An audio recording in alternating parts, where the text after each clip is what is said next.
नमस्कार। ज्योतिष शास्त्र में श्रद्धा और विश्वास रखने वाले सभी जातकों का पारलौकिक जगत चैनल में बहुत बहुत स्वागत है। ज्योतिष शास्त्र में सर्वाधिक शक्तिशाली लेकिन सर्वाधिक पाप ग्रह राहु 12 अप्रैल 2022 को राशि परिवर्तन करेंगे और राशि परिवर्तन करके वृषभ राशि से वक्री चाल चलते हुए मेष राशि में गोचर करेंगे और मेष राशि में इनका गोचर 30 अक्टूबर 2023 तक लगभग 18 महीने का होगा। राहु का ये राशि परिवर्तन सिंह राशि के जातकों के जीवन पर क्या प्रभाव डालेगा, इसी का विश्लेषण करेंगे इस वीडियो में। राहु को लेकर जनमानस में एक भय और डर का वातावरण है, नकारात्मकता की भावना है और आम धारणा है कि राहु हमेशा नुकसान ही करते हैं, जबकि ऐसा है नहीं। और इसका कारण ये है कि आप राहु को समग्र रूप से समझ नहीं पाए हैं। तो मैं सबसे पहले आपको यही समझाऊंगा कि राहु क्या हैं और राहु किस तरह से हमारे जीवन को प्रभावित करते हैं, क्योंकि जब तक आप राहु को नहीं समझेंगे तब तक अपने जीवन पर उसके सकारात्मक या नकारात्मक प्रभाव को नहीं समझ पाएंगे। तो पहले मैं आपको राहु के बारे में बताऊंगा, उसके बाद राहु के राशि परिवर्तन का सिंह राशि के जातकों पर क्या प्रभाव पड़ेगा, इसका विश्लेषण करूंगा और वीडियो के अंत में उपाय और सावधानियां भी बताऊंगा। चलिए वीडियो शुरू करते हैं। तो आइए पहले समझते हैं राहु क्या हैं, राहु का प्रभाव क्या होता है, कैसे जानेंगे कि राहु हमारे जीवन में अशुभ प्रभाव दे रहे हैं और फिर उसका उपाय क्या है, इन सब पर चर्चा कर लेते हैं। ज्योतिष शास्त्र में राहु को सर्वाधिक शक्तिशाली और सर्वाधिक पाप ग्रह माना गया है। राहु इतना अधिक पावरफुल होते हैं कि सूर्य और चंद्रमा को भी ग्रहण लगा देते हैं। राहु को सारे काम बिगाड़ने वाला ग्रह माना गया है। राहु का मूल स्वभाव ही है व्यक्ति को परेशान करना। छल कपट, झूठ, फरेब, चोरी, अपराध, इन सब में राहु का वास होता है। राहु अगर कुंडली में खराब है, खराब भाव में बैठा है या पाप ग्रहों से दृष्ट है, तो आपके अंदर मानसिक रूप से भ्रम और कन्फ्यूज़न की स्थिति पैदा कर देंगे। आपके बनते बनते काम बिगड़ जाएंगे। एक अनजाना सा डर हमेशा बना रहेगा। आपको हमेशा ये लगेगा कि लोग आपके साथ धोखा कर रहे हैं। अब अगर आप ज्योतिष शास्त्र के ज्ञाता हैं तो आसानी से पहचान लेंगे कि राहु आपके लिए अशुभ हो रहे हैं और आप उसका उपाय कर लेंगे।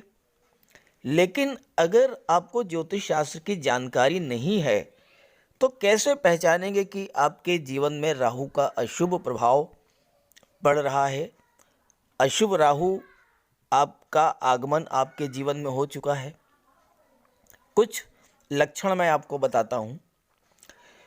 पहला और सबसे महत्वपूर्ण लक्षण है, राहु अगर खराब है तो आपके घर में कबाड़ ज़्यादा जमा होने लगेगा।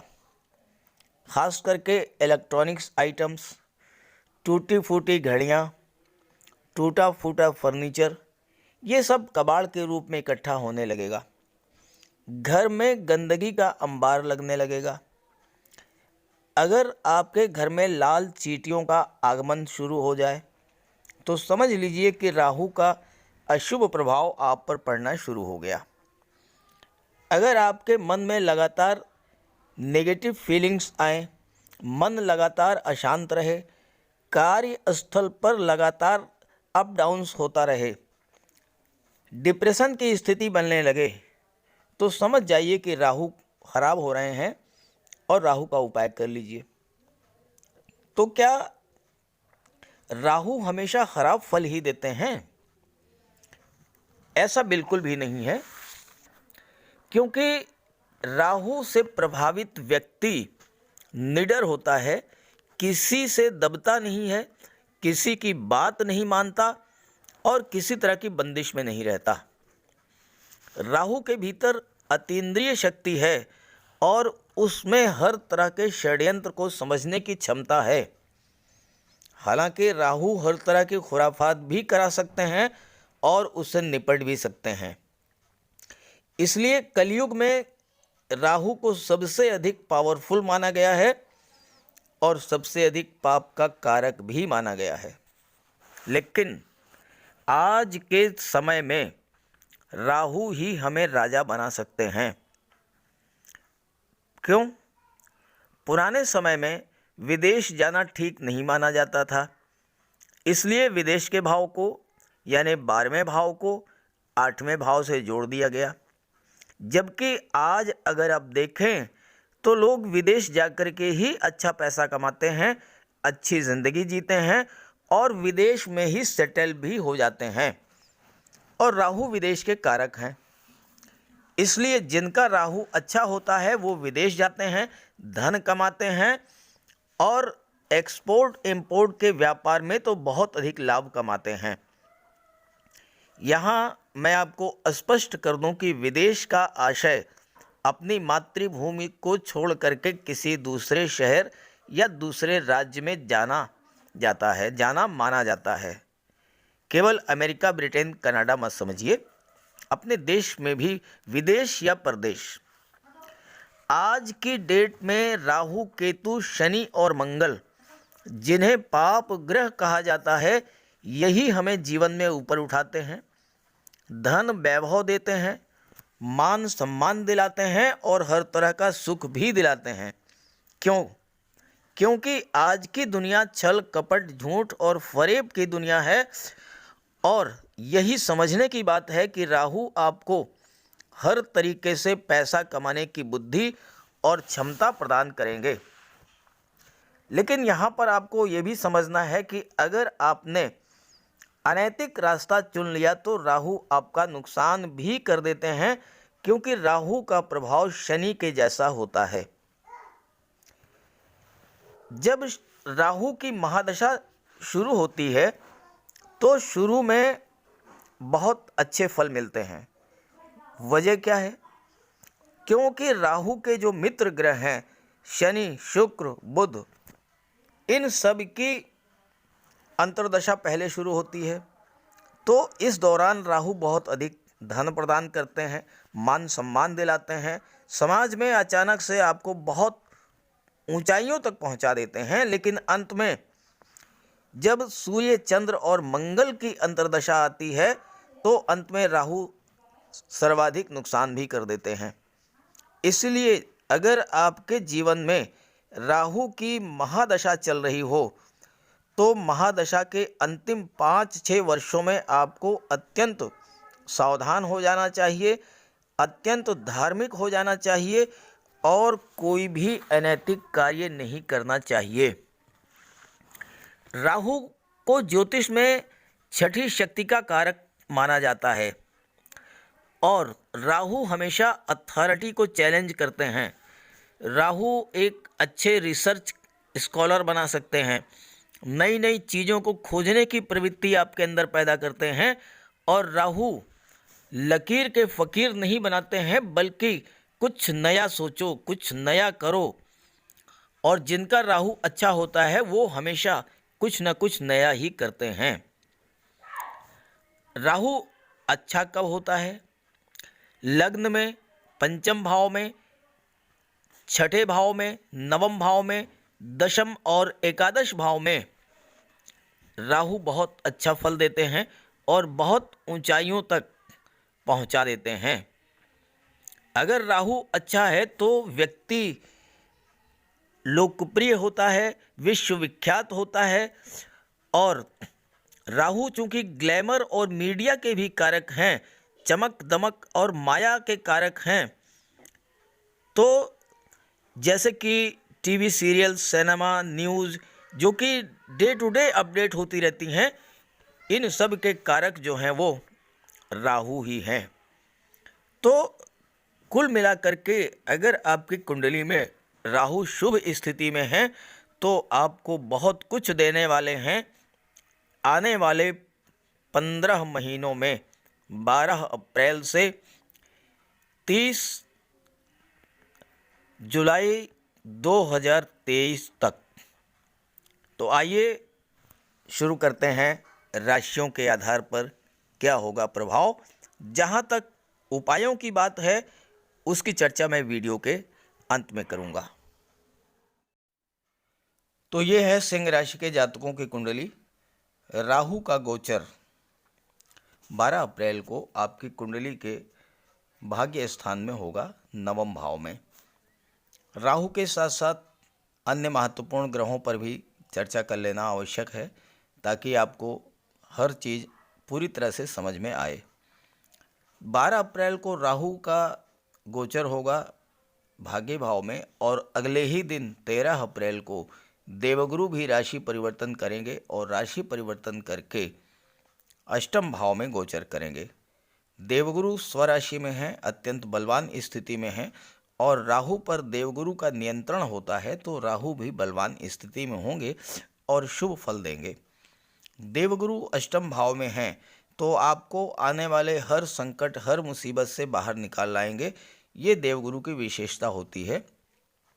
अष्टम भाव में देवगुरु आपको दैवी सपोर्ट दिला देते हैं और आपकी मुसीबतों से रक्षा करते हैं। जहाँ तक शनि की बात है, शनि 29 अप्रैल तक छठे भाव में हैं। 29 अप्रैल को राशि परिवर्तन करके सप्तम भाव में जाएंगे, कुंभ राशि में, और 12 जुलाई को पुनः छठे भाव में वापस आ जाएंगे।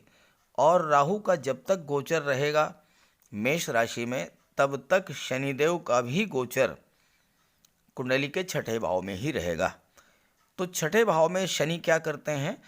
छठे भाव में शनि रोग, ऋण और शत्रुओं से आपकी रक्षा करते हैं और आपकी इंट्यूशन पावर को बढ़ा देते हैं, यानी आपकी पूर्वाभास क्षमता को बढ़ा देते हैं। आने वाले संकट का आपको पहले से ही आभास हो जाता है और आप अपनी सुरक्षा कर ले जाएंगे। जहाँ तक केतु की बात है, पराक्रम भाव में केतु का गोचर है तुला राशि में। तो केतु पर मैंने एक वीडियो अलग से बना रखा है, आप वहाँ से देख लीजिएगा। इस वीडियो में केवल राहु के बारे में चर्चा होगी। नवम स्थान जो है, नवम भाव, ये भाग्य का स्थान होता है और नवम भाव के कारक जो हैं वो बृहस्पति और सूर्य होते हैं और सूर्य आपके लग्न के स्वामी हैं।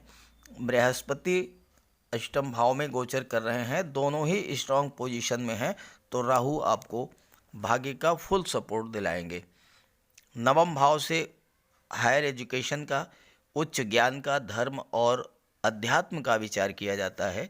नवम भाव से पूर्व संचित कर्मों का विचार किया जाता है और नवम भाव लंबी यात्राएं, दूर देश विदेश की यात्राएं भी करा देता है। और यहाँ पर राहु का गोचर है और कुंडली के पंचम भाव संतान और शिक्षा के भाव के स्वामी देवगुरु हैं। तो ऐसी स्थिति में अगर आप उच्च शिक्षा प्राप्त करने के लिए, हायर एजुकेशन के लिए विदेश जाना चाहते हैं तो बहुत बेहतर योग बन रहा है, आप विदेश जा सकते हैं।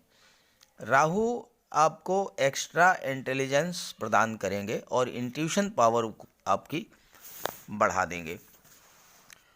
राहु जिस भाव में होते हैं उस भाव के स्वामी के अनुसार व्यवहार करने लगते हैं और राहु मेष राशि में गोचर कर रहे हैं, स्वामी इसके मंगल हैं, तो मंगल के समान ही आपके पराक्रम, शौर्य में वृद्धि करेंगे और आप असीम ऊर्जा से भरे रहेंगे।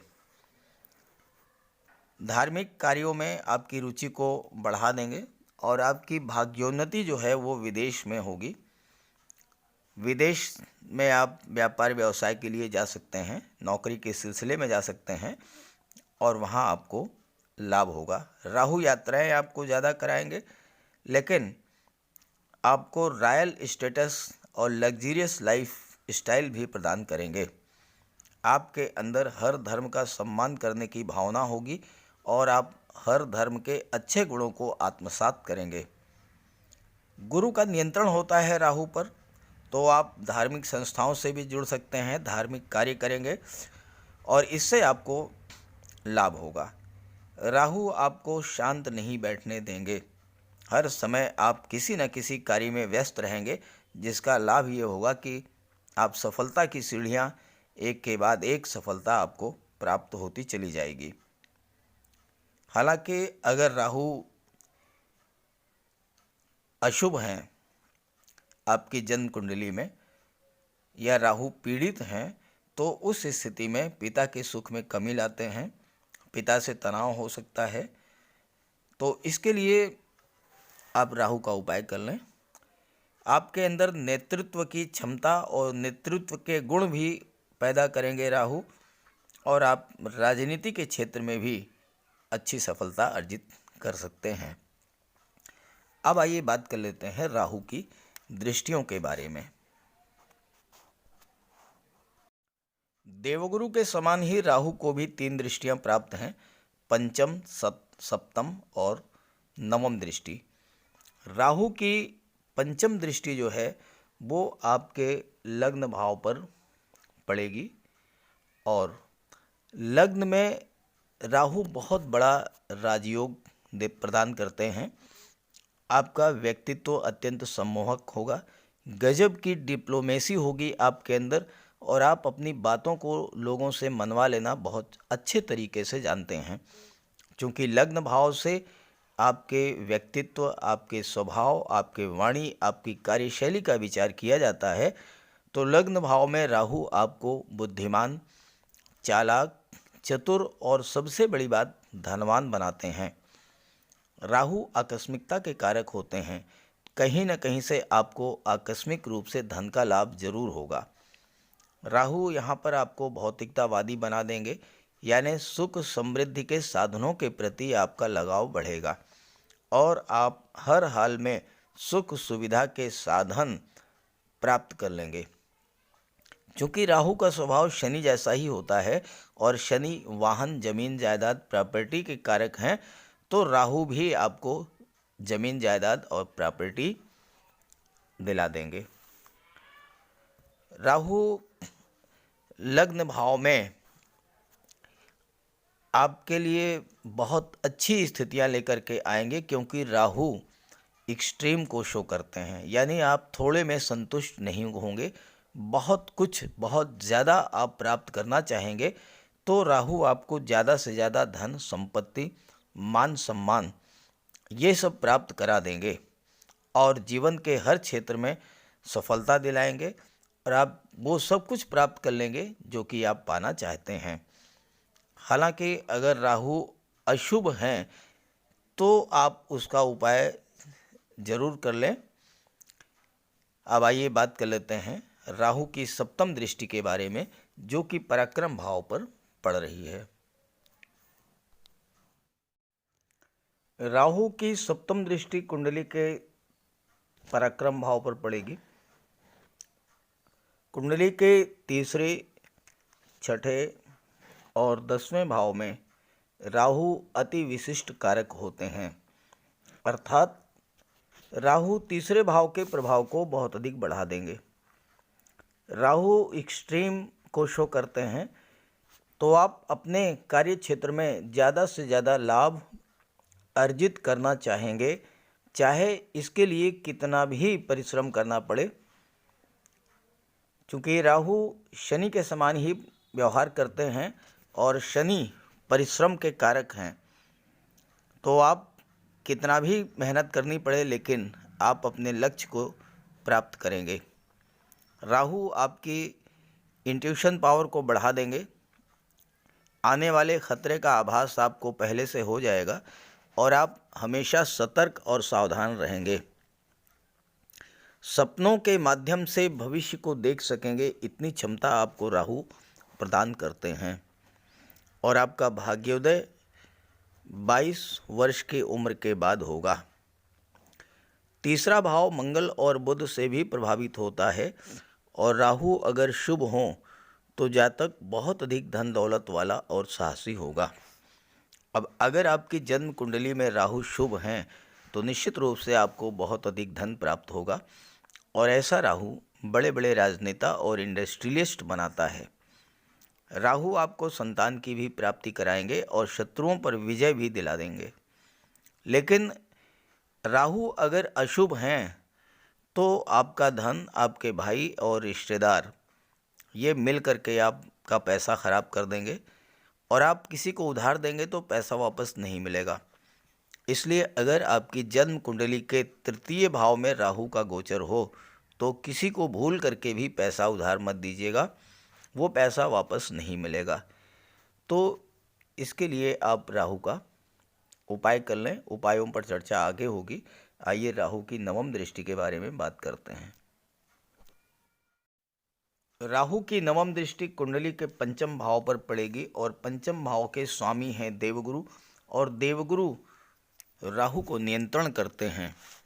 राहु पर देवगुरु का नियंत्रण होता है। पंचम भाव संतान और शिक्षा का होता है। राहु यहाँ पर आपको विलक्षण बुद्धि प्रदान करेंगे और ऐसे जातक जिनकी जन्म कुंडली में पंचम भाव में राहु का गोचर हो वो बहुत ही जीनियस होते हैं, हमेशा कुछ नया करने की सोचते हैं और ऐसे जातक शेयर मार्केट के क्षेत्र में बहुत अच्छा करते हैं, बहुत अच्छा पैसा कमाते हैं। आप राहु के प्रभाव से उन बातों को सोच पाएंगे जहाँ तक दूसरे लोग सोच भी नहीं सकते। ऐसे जातक समय से आगे होते हैं और ख़ास करके रिसर्च के क्षेत्र में ऊंचाइयों तक पहुंचते हैं। और चूंकि देवगुरु अष्टम भाव में गोचर कर रहे हैं और अष्टम भाव रिसर्च का होता है, धर्म का होता है, पराविज्ञान का होता है, तो इन क्षेत्रों में आप बहुत आगे जाएंगे। शेयर मार्केट के लिए तो बहुत ही अच्छा है, बहुत अच्छा लाभ आपको मिलेगा। और अगर आपकी जन्म कुंडली में बुध भी साथ में हो तो बुद्धि आपकी अत्यंत तीव्र होगी। शिक्षा के क्षेत्र में, आईटी सेक्टर में या मैनेजमेंट के क्षेत्र में या कला के क्षेत्र में आप नाम और यश अर्जित करेंगे। अशुभ राहु संतान में देरी करा देते हैं और संतान प्राप्ति में कष्ट भी देते हैं, तो ऐसी स्थिति में राहु का उपाय करें। तो आइए राहु के उपायों पर बात कर लेते हैं। जीवन में जो भी समस्याएं आती हैं उसका 60% कारण जो है वो अशुभ राहु होता है। तो आप अपनी जन्म कुंडली को डाउनलोड कर लें और ये देखें कि उसमें राहु का अंश बल कितना है, राहु बलवान है या कमज़ोर स्थिति में है। दूसरी बात, आपकी जन्म कुंडली में राहु का गोचर किन भाव में है, किन ग्रहों के साथ बैठे हैं। और तीसरी बात, आपके जीवन में राहु की महादशा या अंतर्दशा तो नहीं चल रही है। अगर इनमें से कोई भी स्थिति आपके साथ है तो आप राहु का उपाय जरूर कीजिए। राहु का उपाय करेंगे, आपके संकट दूर होंगे और आपको लाभ मिलेगा। सबसे पहला काम आपको ये करना है कि घर में मोरपंख ला करके लगा दीजिए। मेन डोर, ड्राइंग रूम और स्टडी रूम में मोरपंख रखिए। कार्यस्थल पर अपनी मेज पर एक मोरपंख रखिए, क्योंकि राहु का स्वरूप सर्प का स्वरूप माना गया है और मोर सर्प का भक्षण करते हैं। इसलिए जहाँ पर मोरपंख होता है वहाँ राहु का प्रवेश नहीं होता। अगर आप मकान बनवा रहे हैं या आपका बना बनाया पहले से ही मकान है तो घर के मेन डोर की चौखट के नीचे चांदी का चौकोर टुकड़ा दबा दीजिए, राहु का प्रवेश नहीं होगा। घर को साफ सुथरा रखें, कबाड़ हटा दें, राहु बाहर चले जाएंगे और लक्ष्मी का आगमन होगा। अपने बैग में हमेशा एक मोरपंख, काले सुरमई की डुबिया और चांदी की एक छोटी सी गोली, ये तीनों चीज़ें अपने बैग में ज़रूर रखिए। राहु आपके आसपास भी नहीं फटकेंगे। और हर सप्ताह घर में समुद्री नमक से पोंछा लगवा दें। काले कुत्ते काली गाय को भोजन दें। गरीब, लाचार, असहाय, दिव्यांग की मदद करें। इससे राहु और शनि दोनों प्रसन्न होंगे। और राहु का महा उपाय है बजरंग बली की उपासना करें। बजरंग बली के मंदिर जाएं, मंदिर की साफ सफाई करें, बजरंग बली के चरणों में बैठें 15 मिनट, आधे घंटे, घंटे जितना आपके पास समय हो, और उनसे अपनी बात कहें, अपने कष्ट उनसे बताएं, आपके कष्ट दूर होंगे। और अगर आप ये उपाय करते हैं, हनुमान चालीसा का पाठ करते हैं, तो राहु, केतु, शनि, मंगल ये चारों ही ग्रह शांत रहेंगे और आपके जीवन में सुख, समृद्धि, संपन्नता और खुशियाँ वापस लौटेंगी। तो ये बात अगर आपको अच्छी लगी हो तो अपने साथियों को भी शेयर कर दीजिएगा। सभी ग्रहों के कृपा दृष्टि आप पर बनी रहे, इसी भावना के साथ आप सभी का बहुत बहुत धन्यवाद। नमस्कार।